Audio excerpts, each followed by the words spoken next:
They have to dodge bullets and navigate armed roadblocks to get to training, and their national stadium has been the scene of suicide bombings. This is what it means to be part of the Somali Olympic team, a handful of extraordinary athletes based in the capital, Mogadishu. Every day, they run the road of death, the main thoroughfare through the city strewn with wreckage and frequently the scene of suicide bombings. Military forces on one side of the road are fighting Al-Qaeda-affiliated militia on the other. For Channel 4 News, the Somali journalist Jamal Osman spent a week filming with the 5,000-metre runner Abdinasir Ibrahim and his fellow athletes who dream of competing next year in London. This is their truly wonderful story. Mogadishu, the Somali capital, one of the most dangerous cities in the world. Thousands of civilians have died here. This is where I have come to meet 5,000-meter athlete Abdinasir Ibrahim in the purple tracksuit. It's April, and today they are training in the intense African heat to be at the London 2012 Olympic Games. Abdinasir finished last in his heat in Beijing, but he is determined to win gold in London. Mogadishu has been devastated by 2 decades of war.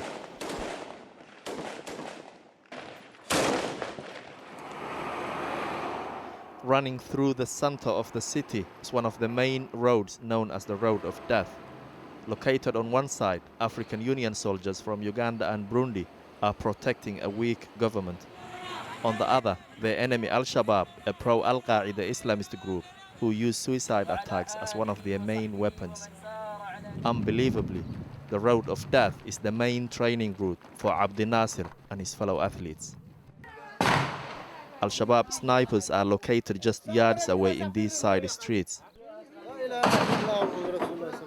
The sound of gunfire is part of everyday life here.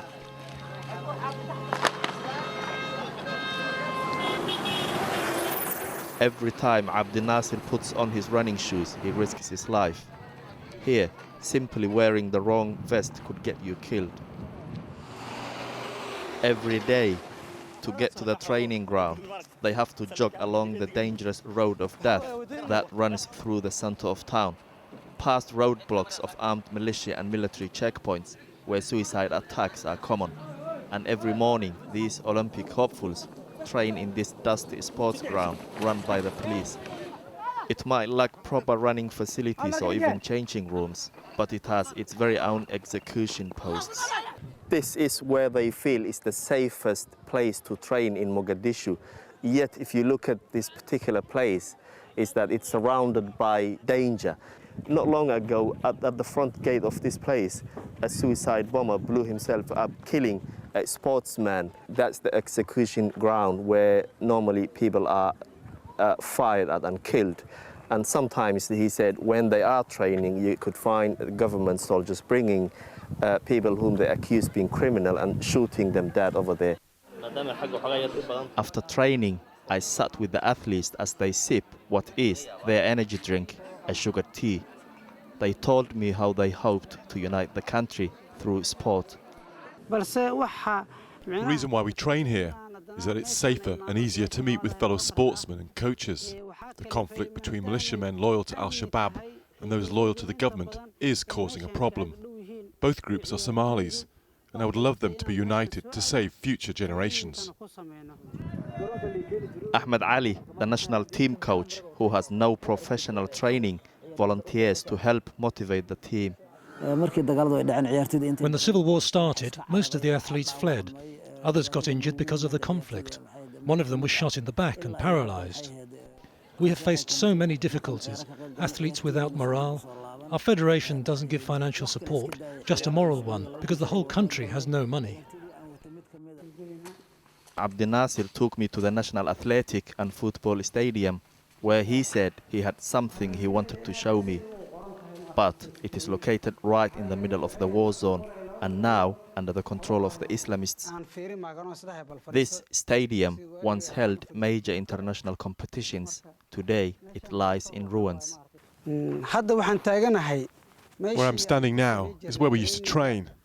This was the running track. As you can see, it's full of bullet cases. It shows the complete lack of security here. It was meant to be a sports ground, but it is a battleground. There are bullet holes all over the stadium. That's the VIP area. It's been totally destroyed. He then led me to the dugout and showed me something he had written on the wall as a 14-year-old boy with dreams of being an athlete. The message reads, I love winning, and one day I will be world champion. He grew up only a few minutes from the stadium and he still lives with his family in this small compound. 13 of them share this space, including his brother and son. They live in 2 rooms. The cooking facilities are basic, and his only luxury is a mattress. Abdinasir's mother and 2 of his brothers were killed during the civil war. His father told me what happened. My wife was just at home when gunmen broke into the house and shot her dead. They looted our belongings and left. She left 6 children behind. Abdinasir was the second youngest. A few years later, 2 of my other sons were also killed. Abdinasir's father raised the whole family, working 13 hours a day for less than £2. Despite all the hardship, he is immensely proud of his son. He loves sport and is a natural winner. He works very hard and is determined to achieve success. If he gets the support he needs, he'll be the best in the world. Abdinasir told me that his father has sacrificed everything for him and his family. He leaves home early in the morning, comes back late, and eats only once a day so that we don't go hungry. The whole family relies on him. I'd like to repay him back one day. With no sponsors, Abdinasir is only able to continue running with help from his family and friends. I went with him as he went shopping to look for second-hand running kit.